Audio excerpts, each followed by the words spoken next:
Are we live? I said, are we live? Are we on the right channel this time? All right, we are live. Let's get it. All righty, everybody. Minister Brother Theyre here. I just want to do this real quick. It's 4:39. Let's go ahead and get it.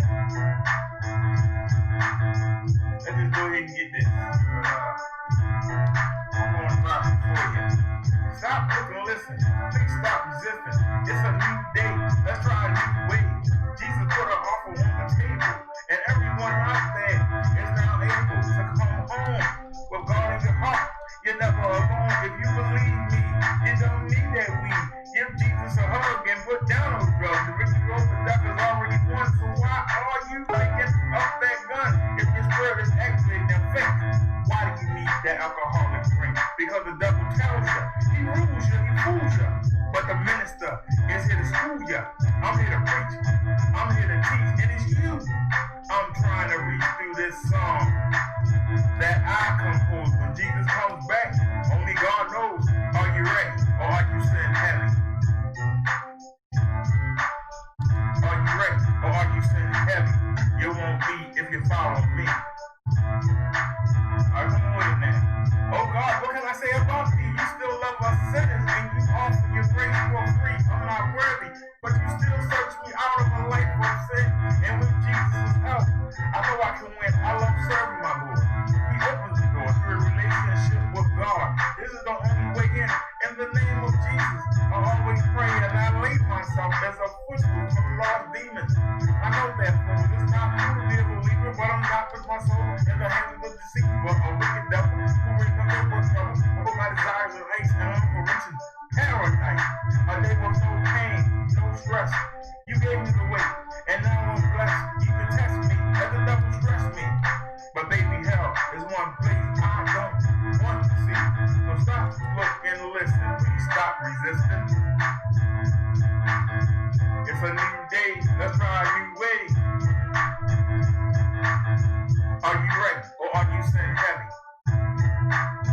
Is that Bible related? Stop, look, and listen. Please stop resisting. It's a new day. Let's try a new way. Minister, Brother Theyre. All right, just in time anyway. I hope y'all enjoyed that. We can get that out of here. Peace, everyone.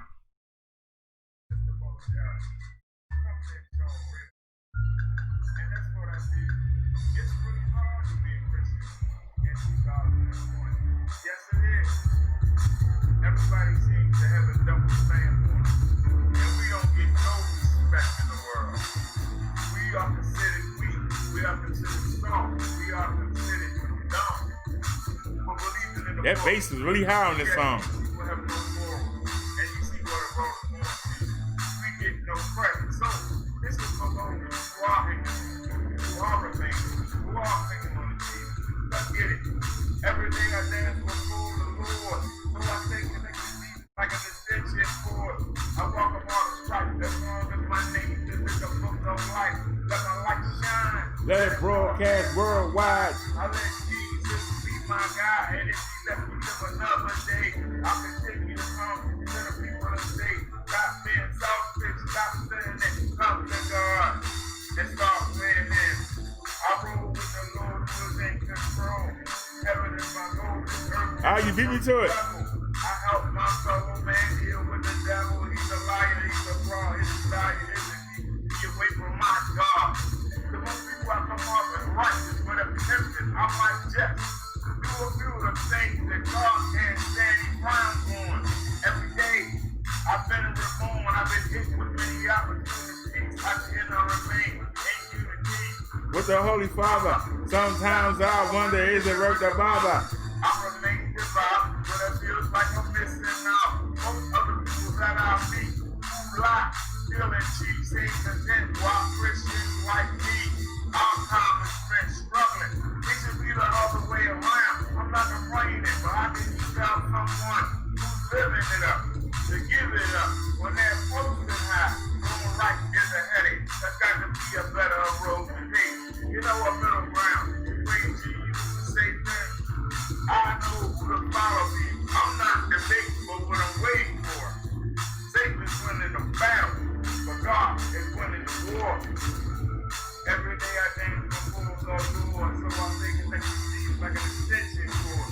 I welcome all the stripes as long as my name is in the book of life. So let the light shine, let it broadcast worldwide. I let Jesus be my guide, and if he lets me live another day, I'll continue to come to the people and say, stop being selfish, stop saying that, come to God and start weighing in. I roll with the Lord, who is in control. In the heaven is my goal, this earth is the first level. I help my soul man deal with the devil. He's a liar, he's a fraud, his desire is to keep me away from my God. It's a struggle every day to stay on course. I'm behind the enemy line, so I use the word of God as my force, my resource. Becoming immune to the negativity that surrounds me. The devil has a bounty on my head. Sometimes I dread coming outdoors. I feel like I've been ready for war. But it's okay, the devil can play his mind game, but he can't hurt me where it counts. That's spiritually. He tries to distract me physically, financially, but these things don't mean jack to me. I turn my back to me. It's not easy. It's in, man. Niggas could be greedy. So I always want what we can't have. The material means nothing to me. Hey, don't make me laugh. I feel like your event, what's the difference? It's all show. Cause both of these things will take me where I got to go. But if I cheat or steal, then I lose my perfection. For a house, for election, to be under the direction of a sick demon. Goal is to own my soul, no thanks. I roll with the Lord who is in control. Every day I dance before the Lord, so I say things to me like an extension cord. I welcome all the stripes as long as my name is in the book of life. Let my light shine, let it broadcast worldwide. I let Jesus be my God, and if he let me live another day, I'll continue to come to the people and say, stop being selfish, God said it. Come to God and start winning. Minister Brother Theyre, get it. I love you, Jesus. We'll follow you wherever you lead us. I love you, Jesus. Don't let the devil deceive us. Can't get enough. I love my Jesus. But people say to keep it real. But here's the deal. If you're not saved, you're missing out. If you're not born again, your future is never. So you better realize that you need God, or you will be surprised by the pain of a flame that never goes out. The pits of hell, where they heat swells up, there's no relief. Not for a moment of peace. The agony and cries never cease. And someone in the background singing, burn, baby, burn. This isn't normal. Burn, baby, burn. I'm gonna walk in inferno. But seriously though, this will happen. If Jesus come back and find you now, see, no one knows the time of day. But if you follow the word, it won't matter anyway. Because in heaven, no one will ever be sick or shed a tear. See, now I'm in yellow and I'm a member. What you gonna do? Kill me? Make me a martyr? Give me an head start? Put me on the fast track? So keep macking, keep stacking, keep on shacking up. But get caught napping and then jig is up. And I just want to say, I love you, Jesus.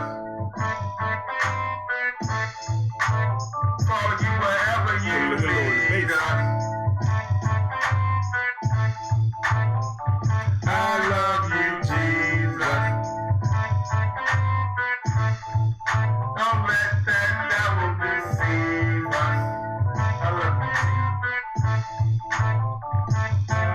If you think that witnessing to your neighbors is weird, think of foreign countries with factions or items understand.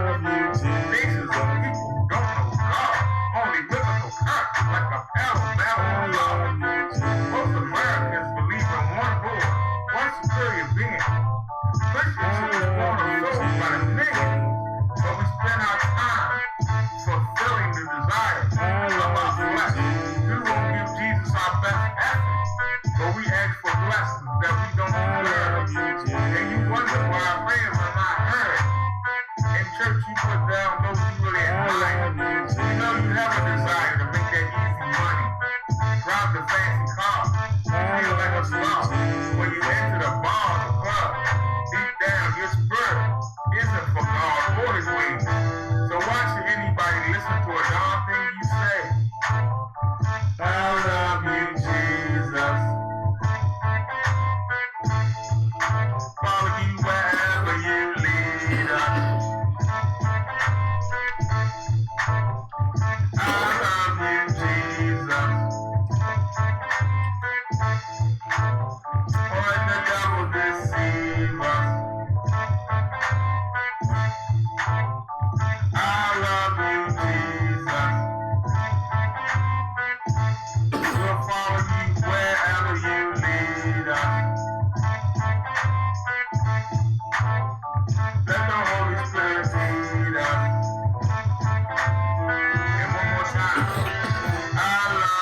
Yo, let's get it.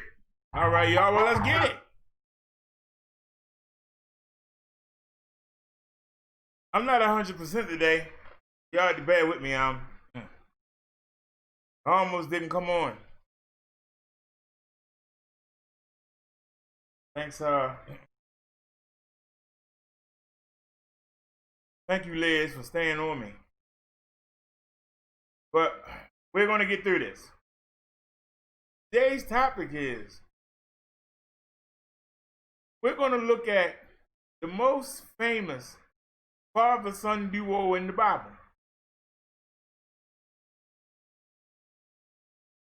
Both of these men had an opportunity that most will kill to have. God separated the Israelites and made them his people.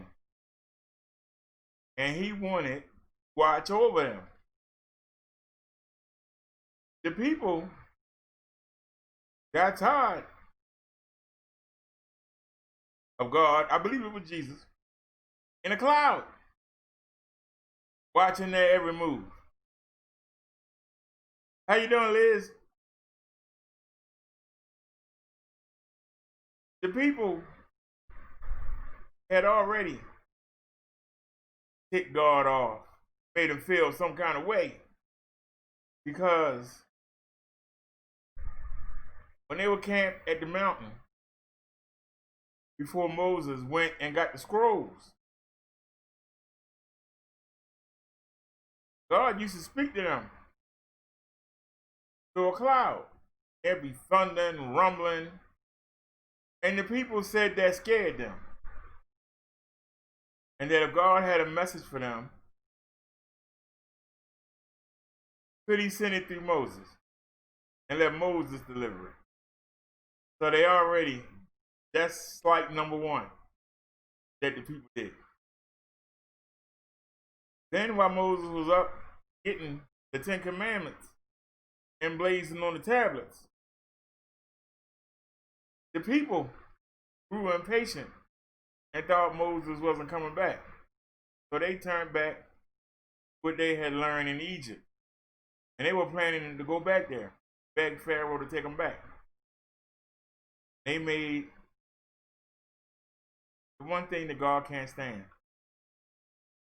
us to idolize an object that can't do nothing for you. Pigs, trees, horses, lions. Why is it that people worship idols?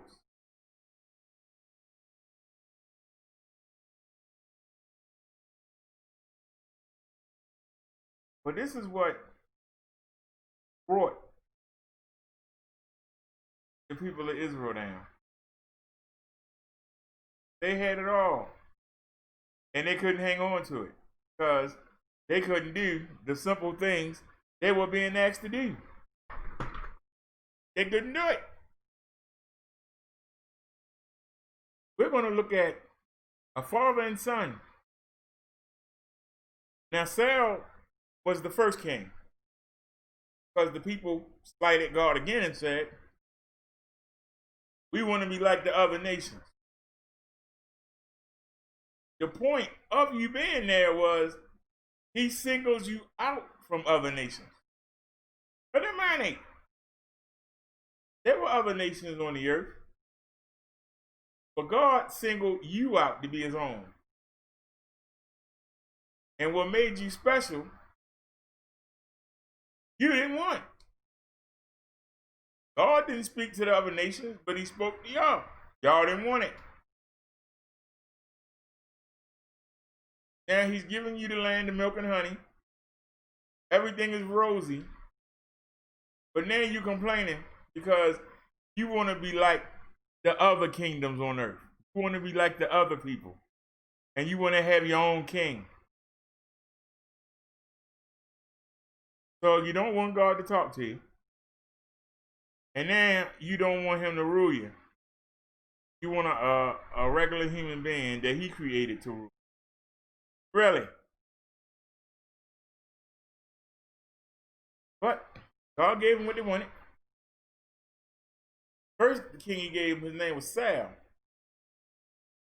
Saul had 2 sons, and he wanted one of his sons, to take over the kingdom after he died. But he was a sorry parent, and his children wasn't worth 2 pieces of dookie from the Maluki. And so when the seer told him that God said, your son's not going to be king, but King David is. But David is. David, that young boy. Problem is, God knew that the 2 sons was not worthy.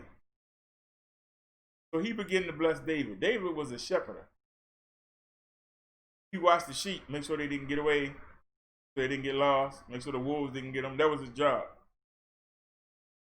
And he carried a slingshot, much like I did as a youth.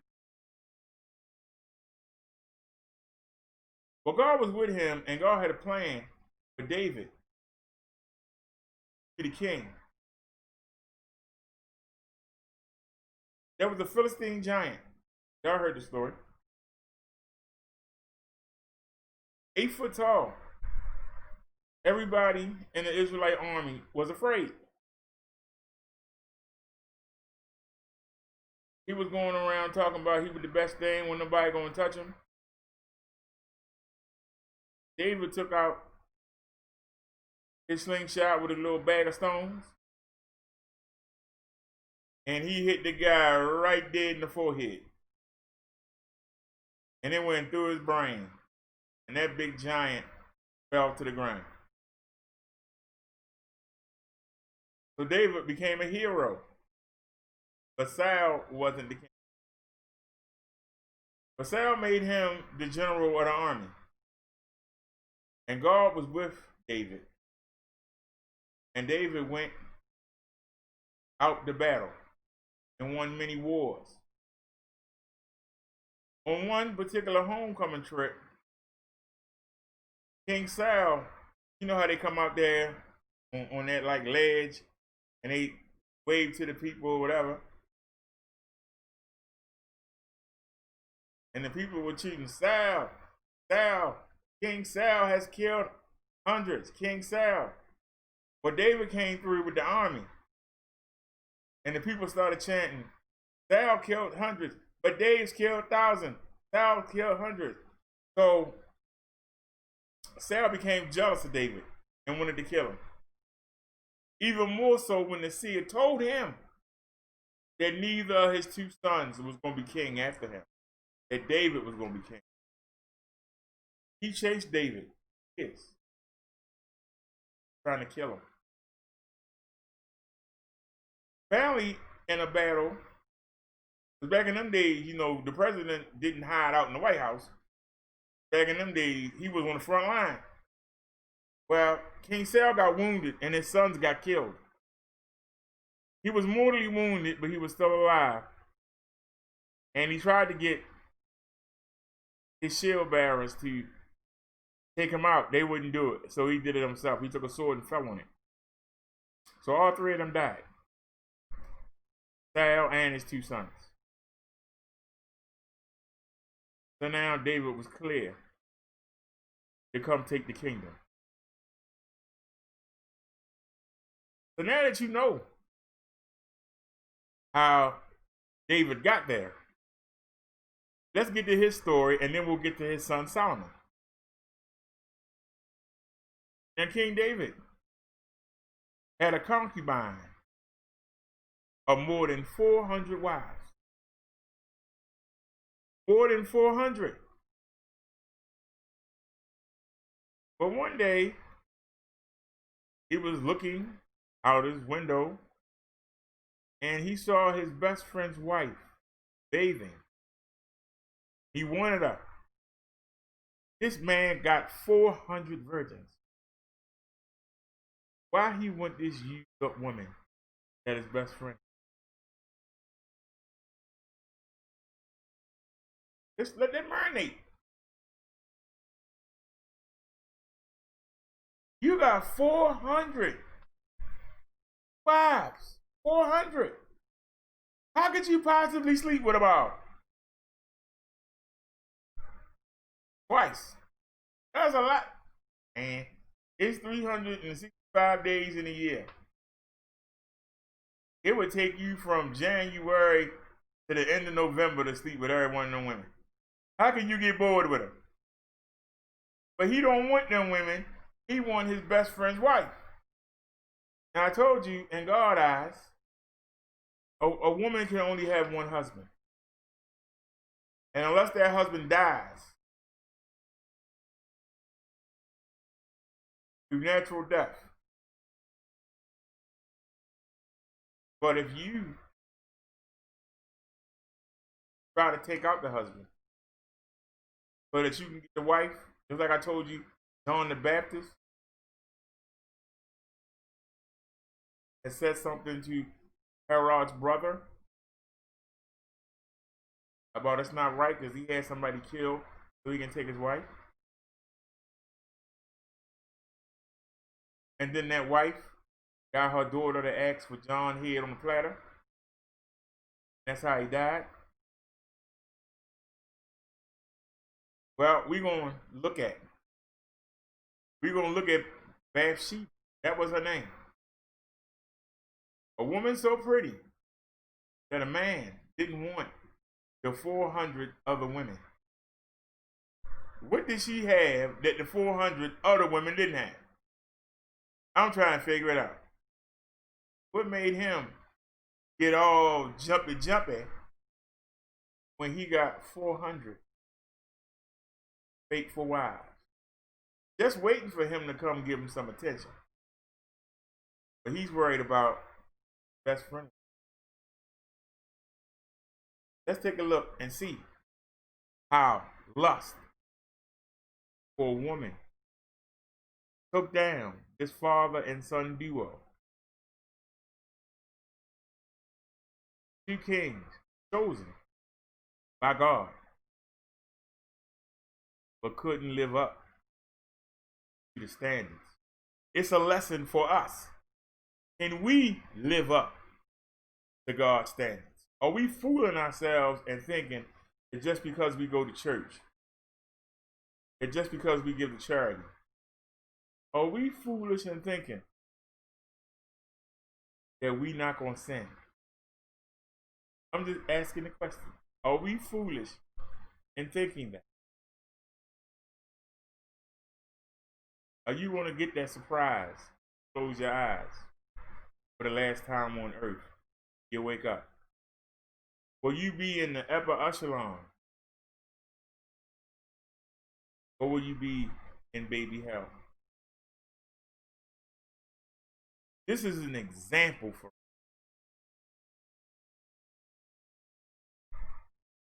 into the chat real quick.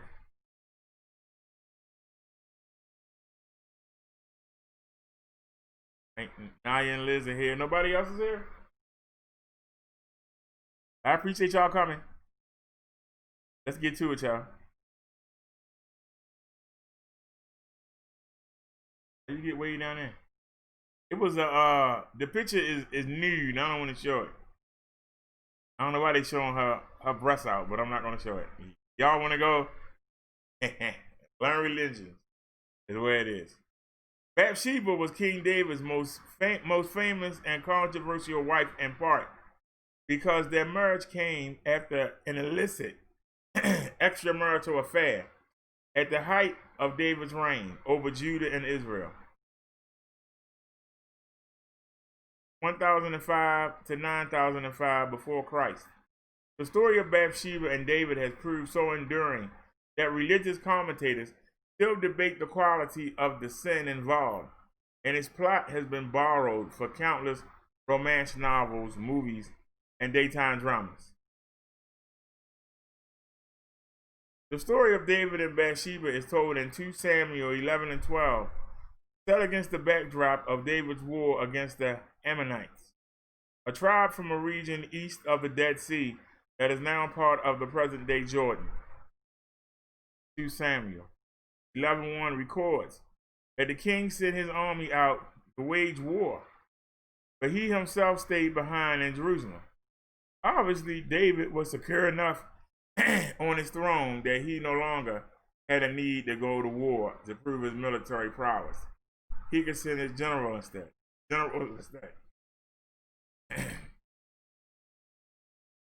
Thus, King David was relaxing on a palace balcony above a city when he spied a beautiful woman taking a bath. Through his messengers, David learned that she was Bathsheba, wife of Uriah the Hittite, who had gone to battle for David. This raises a key question. Did Bathsheba set her cap for the king? Did she purposely go out there and bathe knowing the king was watching her? Or did David force his lust on her? Traditional biblical scholarship holds that Bathsheba couldn't have been ignorant of her home's proximity to the palace, given that David was close enough that he could see her taking a bath outside. What's more, Bathsheba's husband Uriah had left her to go fight for David. Although feminist biblical interpretation contends that Bathsheba was a victim of David, after all, who can say no to a king? Other scholars find the clue to Bathsheba's complicity among King David's wives in 2 Samuel 4:11. This verse says that unequivocally that when David sent messengers to fetch her, she came back with them. She wasn't coerced, nor did she use any of the many excuses she could have for not seeing another man, even a king, while her husband was away. Instead, she went to David of her own free will, and thus bears some responsibility for what happened. Even if Bathsheba had decided to seduce King David, scriptures deem David's sin in that affair to be greater for 2 reasons. Once he found out Bathsheba's identity, he knew that she was married, and he had sent her husband off to war. Clearly, a liaison with her would violate the 7th commandment against adultery, and the king of Israel was supposed to be a religious leader as well as a political leader. Nonetheless, David and Bathsheba engaged in sexual intercourse, and afterwards she returned home. The whole thing might have ended there if it not for subordinate clause in 2 Samuel 4:11. Bathsheba, had just purified herself after her period. According to Jewish purity laws, a woman must wait 7 days after her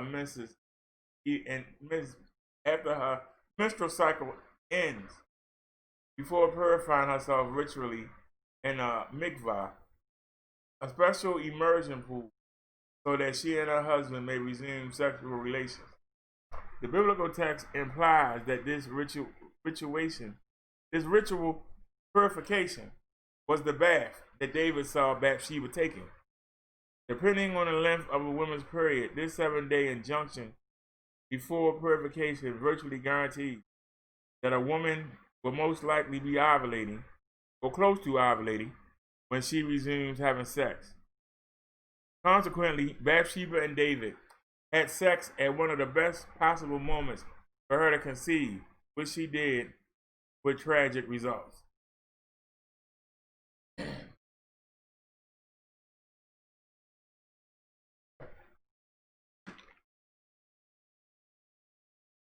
Not long after Bathsheba and David committed adultery, Bathsheba sent a message to David telling him she was pregnant. Now the pressure was really on the king, who might have concealed his affair with Bathsheba, but couldn't hide her pregnancy for long. Instead of owning up to the liaison and making restitution, David took an even more sinful approach to the crisis. First 2 Samuel 11:7-11 describes how David tried to attribute Bathsheba's pregnancy to Uriah, her husband. He called Uriah from the front, supposedly to give him a report on the battle, and then told him to take some leave and visit his wife. But Uriah didn't go home. He stayed within the palace barracks. David asked Uriah why he didn't go home, and loyal Uriah replied that he wouldn't dream of having a conjugal visit when David's army at the front has no such opportunity. But he was so loyal that he didn't even want to have any kind of pleasure because he didn't want to get called back from the battle.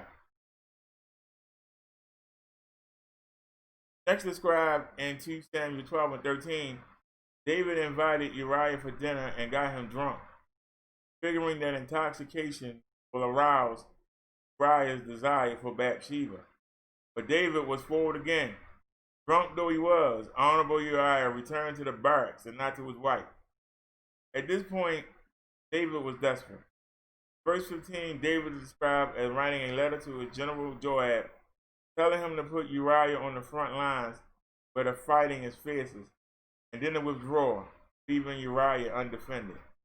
David sent this letter to Joab by Uriah, who had no idea.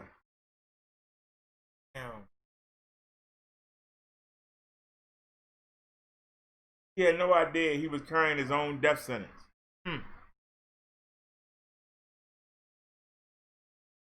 Sure enough, Joab put Uriah on the front lines when David's army attacks Rabbah after a long siege. Although Joab didn't withdraw the army as David instructed, despite Joab's action, Uriah and the other officers were killed. After a mourning period, Bathsheba was brought to the palace, becoming the latest of King David's wives, thus assuring the legitimacy of their child. David thought that he pulled off this caper until the prophet Nathan came to visit in 2 Samuel 12. Nathan told the powerful king a tale of a poor shepherd whose land was stolen by a rich woman. David flew into a rage, demanding to know who the man was so he can exact judgment on him. Nathan calmly told the king, "You are the man," meaning that God had revealed to the prophet the truth of David's adultery, deceit, and murder of Uriah. Even though David had committed sins worthy of execution, said Nathan, God instead exacted judgment upon David and Bathsheba's born son, who subsequently died. David consoled Bathsheba by getting her pregnant again, this time with a son named Solomon.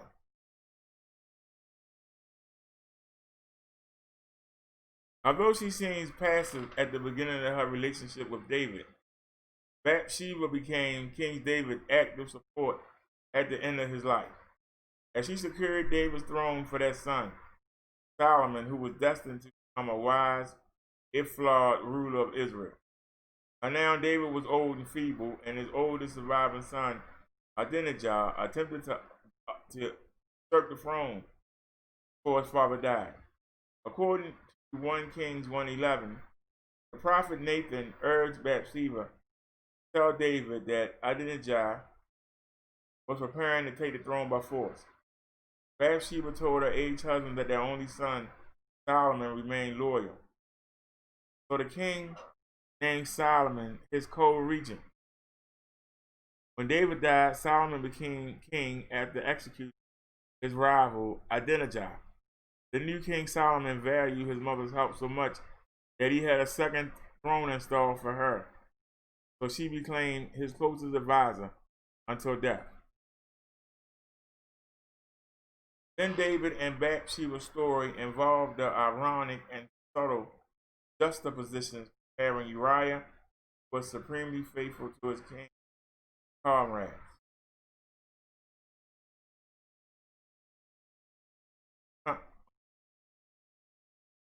Comparing Uriah, who was supremely faithful to his king and comrades, to David, who was not faithful to either, but allowed his lust to blind him to sin. Whether Bathsheba is guilty or not is less important in the Bible than the guilt of the king himself.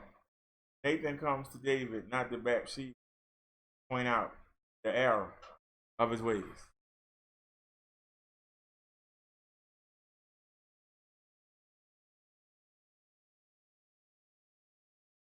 So he had it all.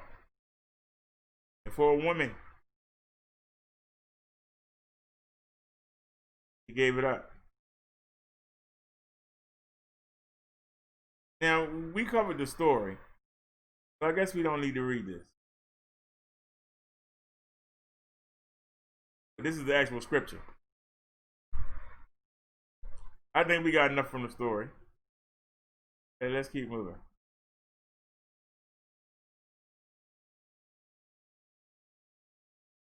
Let's get to the sun.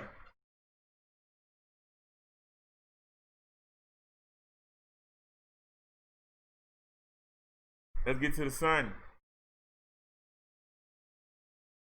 Solomon supposed to have been the wisest man in the world. When God asked him what he wanted, he said he wanted wisdom.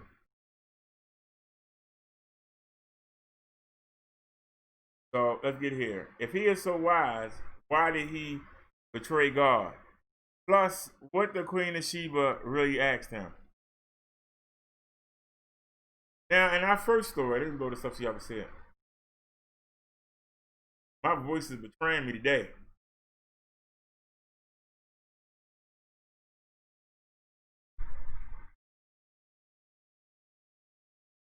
King Solomon was the son of David, who we just covered.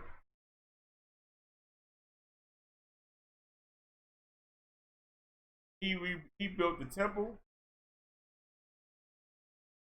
Supposed to have been the wisest man in the world. When women came before him, both saying that this young man, this little boy, was theirs. And they were adamant it was their son. So they came before King Solomon, who was the wisest man in the world, for him to decide he's going to take that child home. King Solomon said, well, if y'all can't decide on who is the mother, because he came out of one of you, let's just tear him in half, and both of y'all will take half of them home. We'll just cut them in half. You get one half, you get the other half. The woman whose child it wasn't said, fine. Fine with me. But the woman whose child really was broke down and said, I'd rather grow up with her, even though I'm his mother, than he be touched. No harm to Solomon. So King Solomon knew she was the real mother. And the people were amazed at how wise he was. They were amazed.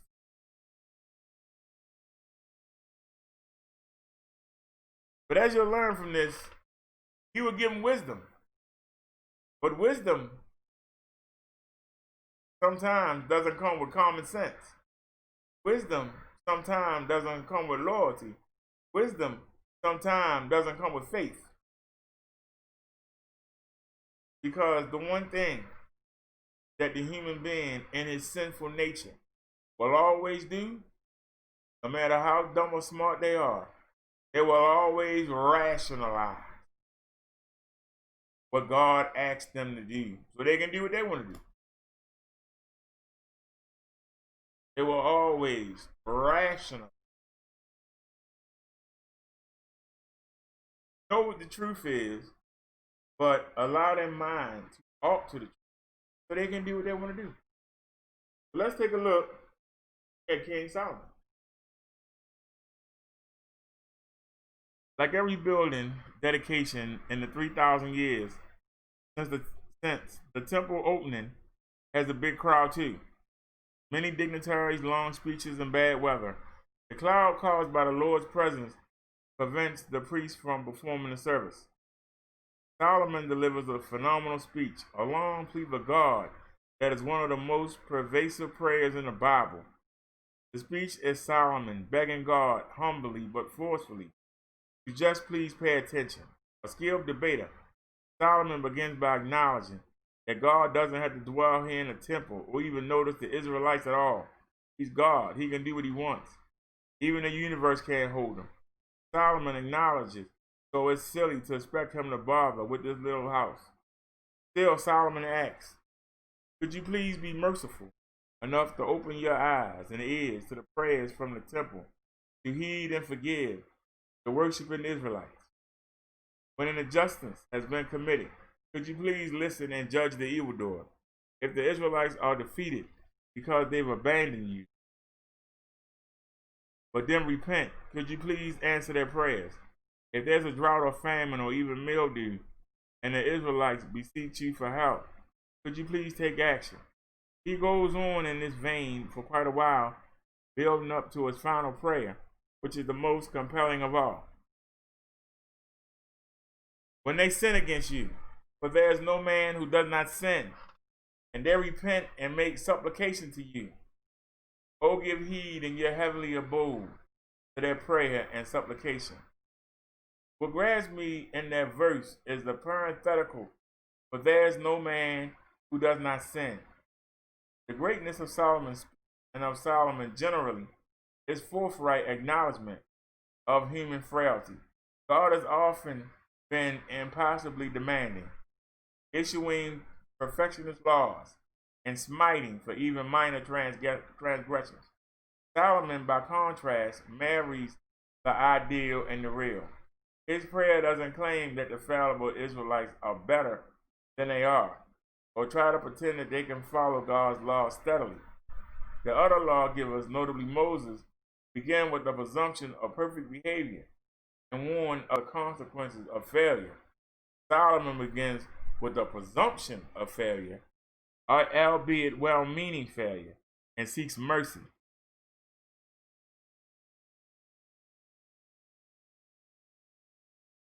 Solomon and all of the Israelites feast for a week. The death toll, 22,000 oxen and 120,000 sheep. So the Lord rescued them, but he killed the animals. The Lord answers Solomon's prayers. He appears to Solomon in a dream and promises to abide in the temple forever. He also assures Solomon that his family will always rule Israel as long as they follow God's laws. A brilliant little detail. If the Israelites abandon him, God warns, the temple will fall to ruins, and everyone who walks by its wreckage shall be appalled and shall hiss. Shall hiss, isn't that sinister? As payment for the temple building materials he sent, cypress cedar gold, Solomon gives 20 towns in Galilee to the king of Tyre. This is the first recorded example of Israel trading land to its neighbors, and it doesn't go any better than the more recent swaps. Hiram complains that the Israelite towns are dumps. Welcome to Israel, Queen of Sheba. She hears of Solomon's wisdom and travels all the way from, where is Sheba anyway? Ethiopia. To test him with hard questions. Sadly, the Bible does not record what Sheba's questions were, only that Solomon answered all of them easily. I'm curious what she asked. Were they savant type questions? Like, what is the cubic root of 98, 543, 306? Or SAT questions, like, based on the data supplied, what is the average speed of an ox cart between Jerusalem and Bethel? Or philosophy? 101 questions, like, if God is all knowing, all powerful, all good, why does evil exist? Or Jeopardy style questions, like, category is patriarchs. He was the king beat by Abraham. Or trick questions like, which is heavier, a pound of feathers or a pound of gold? I like that. Somebody tell me, which is heavier, a pound of feathers or a pound of gold? Somebody tell me in the chat right now. What is heavier, a pound of feathers or a pound of gold? Anybody answer that question? What's heavier, a pound of feathers or a pound of gold? Come on, y'all, it's an easy question.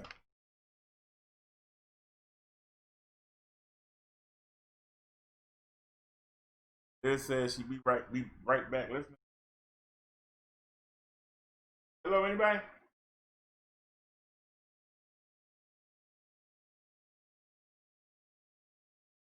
Come on, y'all, it's an easy question. What's heavier, a pound of feathers or a pound of gold?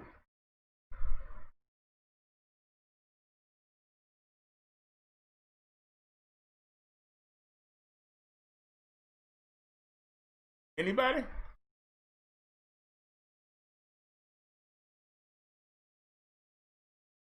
Anybody? Somebody?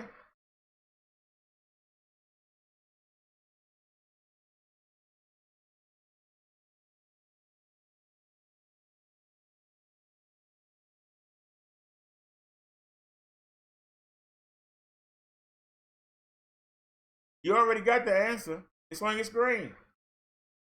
It's a trick question. A pound of feathers or a pound of gold? Which one is heavier? Neither. They both a pound. You'll need a lot more feathers than you would gold for the weight. But a pound is a pound. Whether it's a pound of feathers or a pound of gold, they both weigh the same because they both a pound.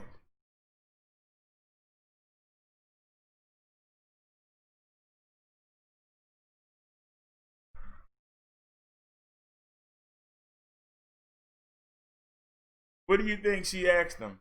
The queen is so impressed by Solomon's wisdom that she was left breathless. Is this a euphemism too?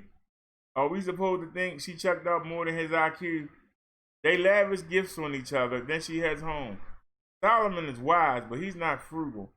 He makes a throne of ivory covered in gold. His cups were gold.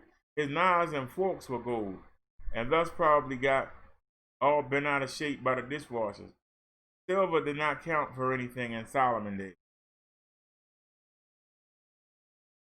Solomon also seems to be the first successful international arms merchant. His dealers import chariots from Egypt at 600 shekels each, then resells them to the Hittites and pockets the profits. Solomon making money. Spend it, but he make it. It's not just Sheba and Pharaoh's daughter who catch Solomon's eye. He loved many foreign women. Uh-oh, here come the women. Like Samson, he doesn't really dig Jewish chicks, preferring the transgressive thrill of the pagan. But it gets Solomon in trouble, just like it did Samson. Right after mentioning Solomon's love for foreign girls, the chapter restates God's warning to the Israelites not to consort with them, lest they turn your heart away to follow their gods. But Solomon won't listen.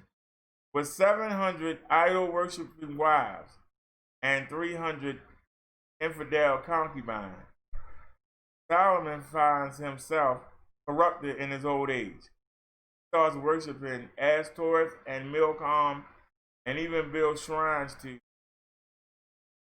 Check out the wonderful use of the word abomination. Mosh, the abomination of Moab, and Molech, the abomination of the Amalekites. But these are all foreign fake gods. Gods that can't do nothing. Solomon's idolatry raises a fundamental question about the difference between wisdom and faith. If Solomon were truly wise, presumably he would not build shrines to rival gods because he would know, thanks to his great brains, that the Lord would punish him for it. Such idolatry would be a terrible, unwise move.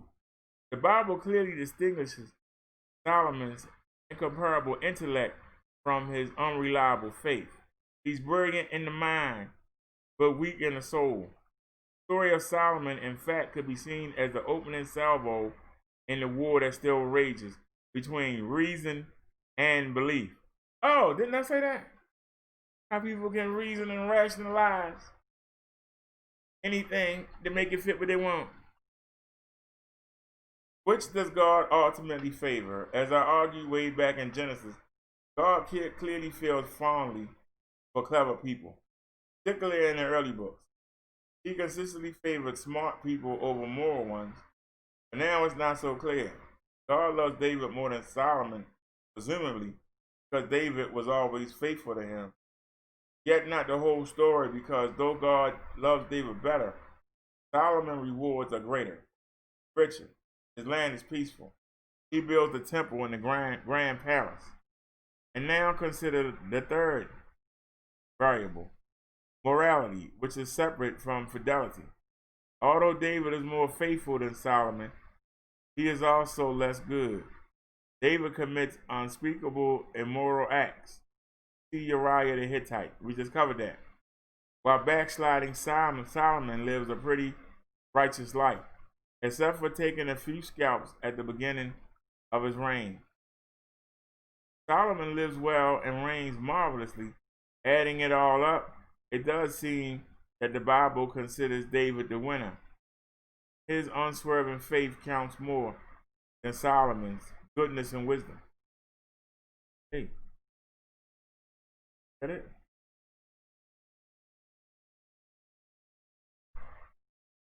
And that wasn't it.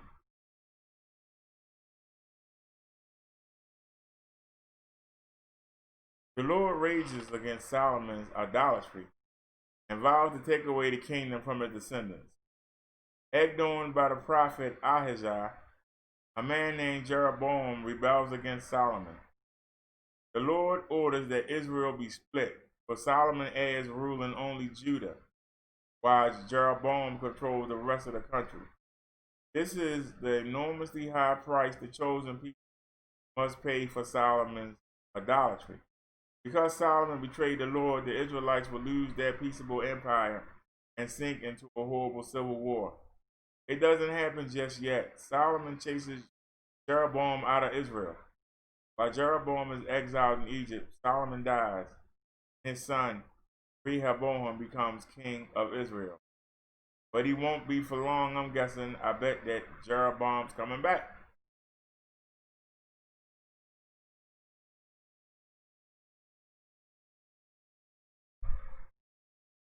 So, we look at the two most famous father-son king duo. Also, we look at the first King Saul, gave a brief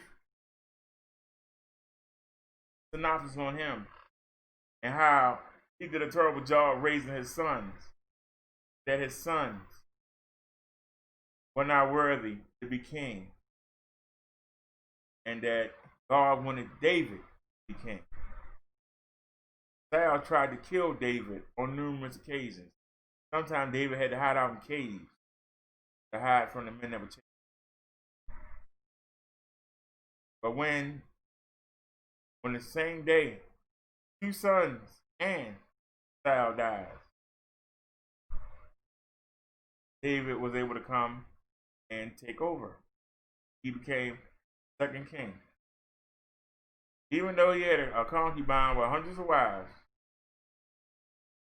he messed up lusting after his best friend's wife, Theyre the general.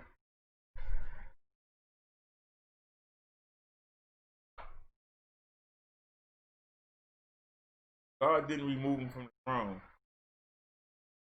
but he made last days terrible. Since he wanted the women so much, he couldn't sleep without the body heat of young maidens laying on him. He was cold all the time. You imagine living like that? Cold all the time. So his son, something wrong. What's going on? Hope we're not getting flagged.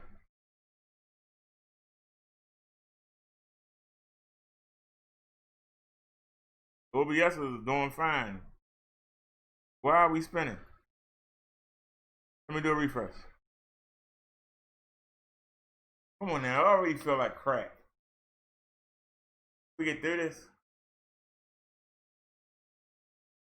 All right, I did a refresh. Everything seems fine.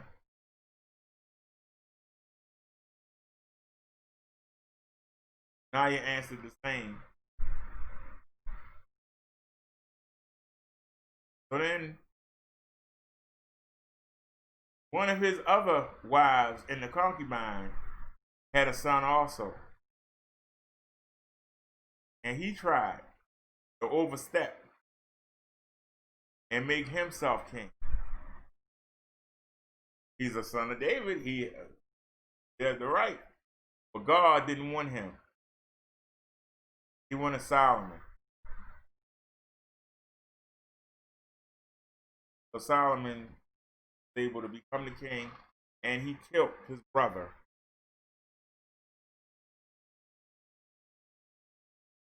And I believe he had all the sons killed. I think that's what they referred to when they said the heads being cut off. Cut the heads off his brother, because if the brother could get enough people behind him, they could break into the castle and kill him, and then they became.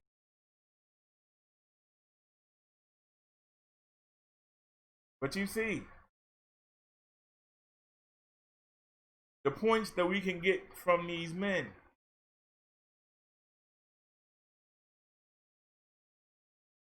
We know what God wants us to do. But do we listen? Or do we want to do what we want to do? We all fall short and we all sin. But every time you sin, do you repent? Do you try not to do it again?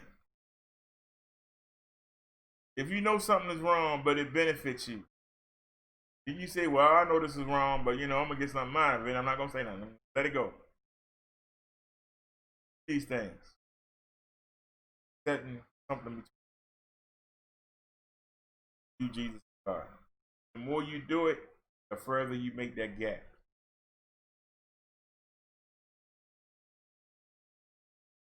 That's why Jesus said, many will say, Lord, Lord, have I not prophesied in your name?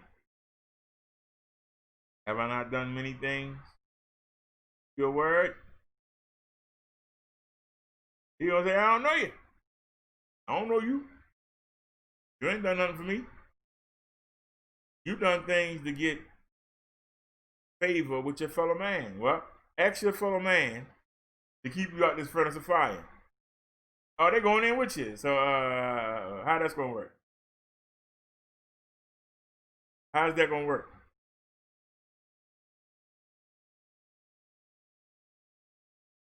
But look how you had men who had everything. 400 wives is not enough.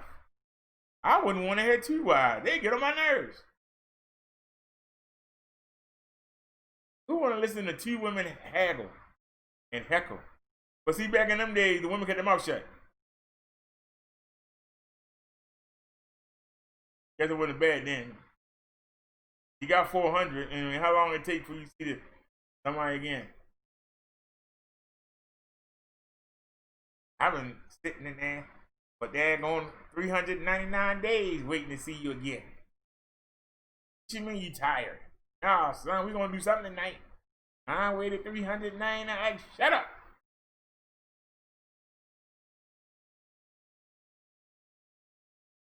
Just keep me company here. I don't even want to fool around.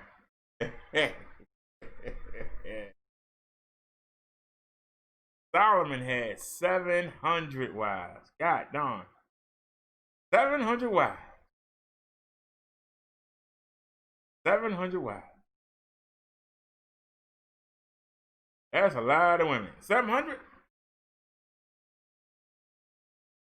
700. And having all them women, and that they weren't Israelites.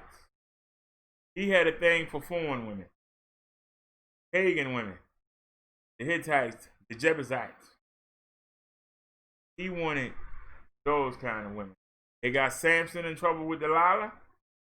He'd have married him a nice Israelite woman, he wouldn't have had no problem. But he didn't want that. Same way. You got a lot of women nowadays. They don't want a good man. They want a rebel. They want somebody on a motorcycle that's out there riding around, acting a fool. They don't want nobody that's going to be home to help her raise her kids. They want somebody that they got to go chase down. What are you doing here at the bar at 1 in the morning? Why are you not home? But that's what they want. They want that rebel that might just all of a sudden just haul off and pop them. They like it. They know what they supposed to have, but they bored. They get bored. Problem is, it ain't the man, it's the woman. The woman is not making herself happy.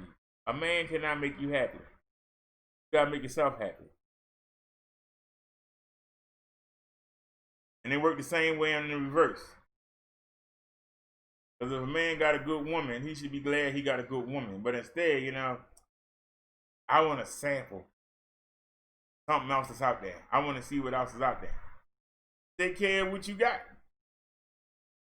Stop worrying about what's out there. What's out there can get you in trouble. Just take care of what you got. Be the best husband you can be and be the best wife you can be. Stop worrying about what's walking down the street. It's a reason why it's walking down the street by itself.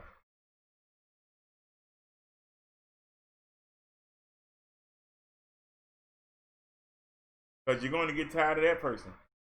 If you live for that, if that excitement will get you going, you're going to need somebody. You're going to need somebody every day. Every week. Every month. Or every year. You're going to need somebody new to bring you that thrill. That thrill should come from inside of you. Get to know Jesus. Ask him to activate your whole so that you can get to know God. Let them change you from inside out. Just let everything go. Stop worrying about what you want to do. Find out what they want you to do. When you're doing what they want you to do, you'll have purpose. Won't be looking around.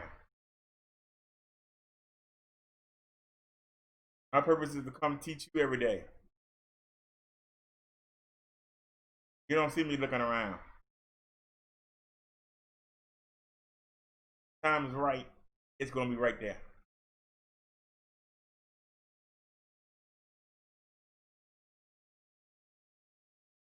I'm trying to get to paradise. I'm trying to bring you with me. I want some company. There ain't going to be a lot of us.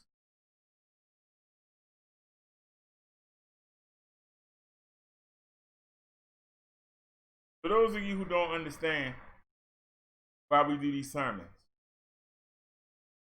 when we get a lot more attention, a lot more donations from roasting, I want you to liken it to this. Suppose you find out that there is an armored car with $20 million in it, and you able to rob it. They ain't gonna never stop looking for that $20 million. So you gotta leave the country. What good is it to have that $20 million and you sitting somewhere in another country, don't know nobody, can't trust anybody, because it might be a $5 million reward out for you.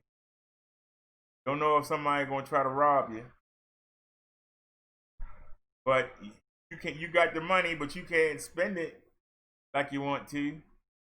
You can't show it off. You can't give it to your mother, your father, your kids. You are isolated. So you sitting there with this money, and you can't be extravagant because you just moved to the country, and they see you sitting there going, buck wild. You have to be very auspicious with what you buy. You can't go buy a Lamborghini and get a big old house. People are like, where you get the money from? Where you from? The United States? Did somebody do a robbery in the United States? Oh man, somebody got $20 million. He got $20 million. Let's go get him. You got to be low key. So you're gonna have the money, but what fun will you have? That's what it's like. If Jesus came back right now, how many of us make it to heaven?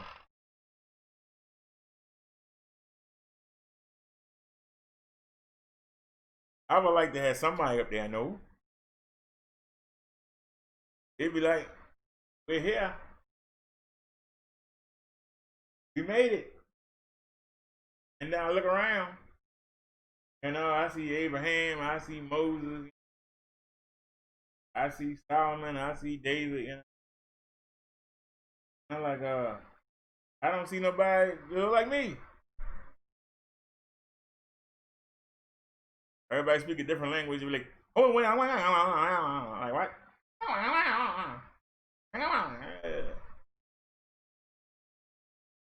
It's like you there, but you still alone. It's no different than being in a foreign country hidden for $20 million. Or being in paradise and not knowing anybody and not being able to say, yeah, we made it. What are we going to do today? You know, hey. Sitting there looking at people. Who that? Who that?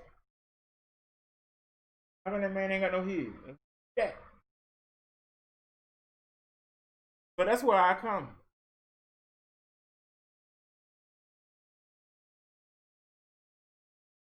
That's why we do these sermons. Hopefully, I'll have some company. Now, we about to look at the CV stats. And I prophesied this. Videos are up. I prophesied this, and we're going to see it come to pass. Because in April, Donald Trump said, California got it together. Those two bumbling Democratic governors in New York and New Jersey don't know what the heck they're doing. Why can't they be like Florida and Texas? They don't have no problems. So, Florida, Texas, California. Donald Trump tried to use them as an excuse not to shut down the country. Oh, the problem is only them dumb Democratic governors up north. They get their act together, we'll get rid of the CV. It's not a problem. Well, let's see how big of a problem it is now. Because I prophesied this, and those of y'all that follow me, y'all know. We've been covering this daily. Let's get to these stats. TV cases, 4,764,318. Deaths, 157,898. Oh, Lord, we're going to hit 160 by Wednesday. Recovered, 2,362,903. 903. Closed cases, 2,520,801. 94% have recovered, 6% have died.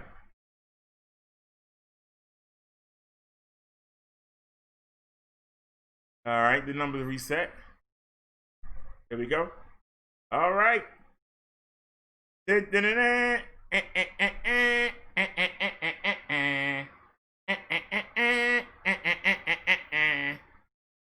So Donald Trump said that California was doing all right, that Florida and Texas was great. Why can't the Democratic governors in the north be like this? But I got news for you. Look at the stats now. California, number one. 509,000 cases. 291. 509,291. New cases today. 7,382. They picked up 137 deaths today. 137 people died in California. Florida coming for you.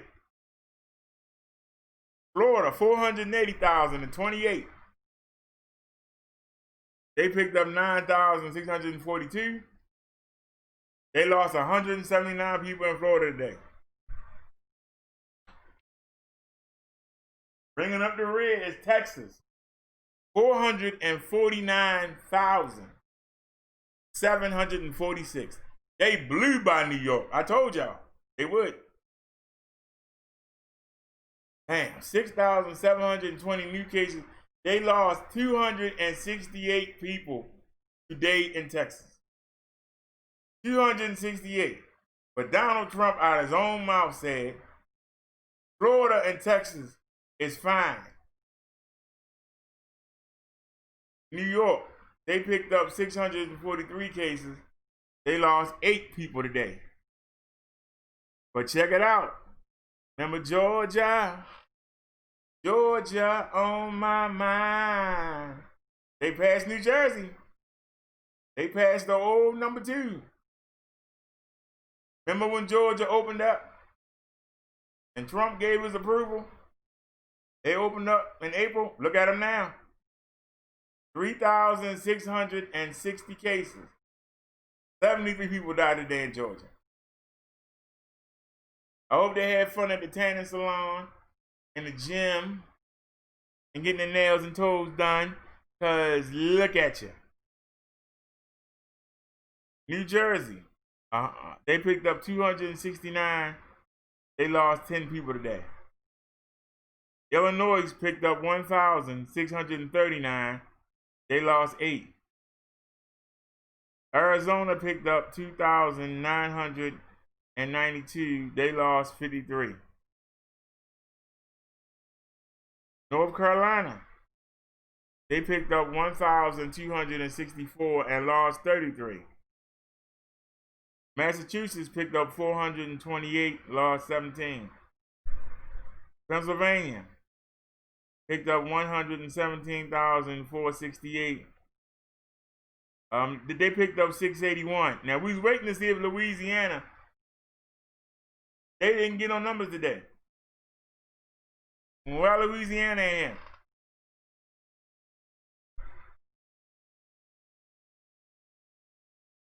I think Louisiana took Pennsylvania. We'll have to wait and see. I don't know what's going on while the numbers ain't in. We have to find out.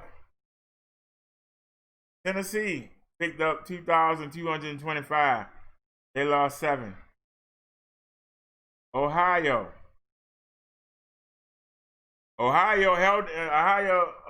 I thought Michigan was going to take that spot back, but they didn't. Ohio picked up 922, lost 26.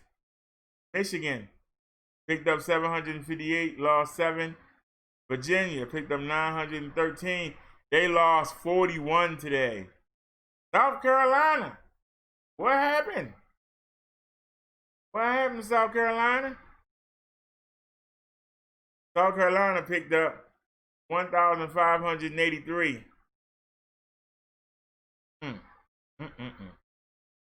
They lost 39. Now, South Carolina and Maryland hanging in there. Virginia picked up 913. Y'all notice 801, 599. 302 cases separate South Carolina and Virginia. By tomorrow, South Carolina should take Virginia. By tomorrow, South Carolina should take Virginia. And they might have a chance to take Michigan too. They put them same numbers up. Look at Maryland. 1,119. See, the weekend, everybody pick up. We lost 13 people today. Thank God I ain't one of them.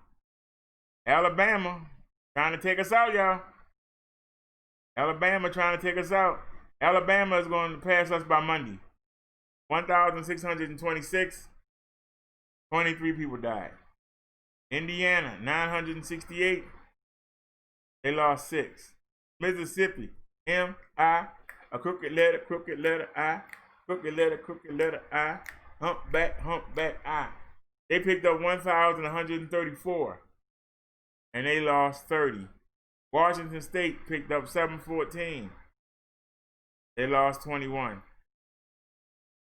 Minnesota picked up 725. They lost 6. Wisconsin picked up 1,062. They lost 13. Missouri picked up 897. They lost 8. No stats for Connecticut. Nevada picked up 986. They lost 5. Colorado picked up 458. They lost 6. Iowa picked up 507. They lost 4. Arkansas picked up 662. They lost 7. Utah 506 and lost 6. Oklahoma 1,244. They lost 8. Kentucky 572, they lost 4. Kansas 103, didn't lose anybody. Nebraska 180, didn't lose anybody. Idaho 393, they lost 8. New Mexico 196, they lost 9. No stats for Rhode Island. Oregon 325, they lost 3. Delaware 89 new cases, lost none. Columbia 79, lost none. South Dakota 103, lost 4. West Virginia 93, no losses. New Hampshire 31 loss. North Dakota 133, no loss. Montana 116, no loss. Maine 25 new cases, no loss. Alaska 146, 1 loss. Wyoming 43, no loss. Hawaii 86, no deaths. Vermont 7, no deaths. No numbers for Guam. Maria Islands +2, no deaths. Puerto Rico 1,091, 6 deaths. Virgin Islands 15, no deaths. U.S. military, no stats. Veteran Affairs picked up 246, lost 14. Federal prisons picked up 127, lost 2. So we got 4,764,318 total cases. We picked up 58,429 new cases. Total deaths 157,898. People that died today for the whole country 1,123. But this disease is under control. Let's go back up to the top. California, Florida, and Texas. California, Florida, and Texas. California, Florida, and Texas. California, Florida, and Texas. That's as I prophesied. Anybody have any comments? That's as I prophesied.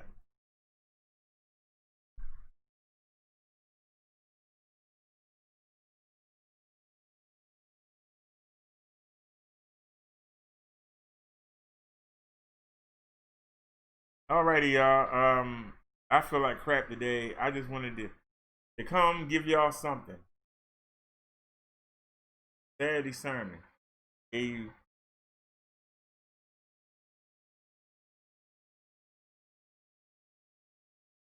I need to go lie down. Thanks everybody to watch.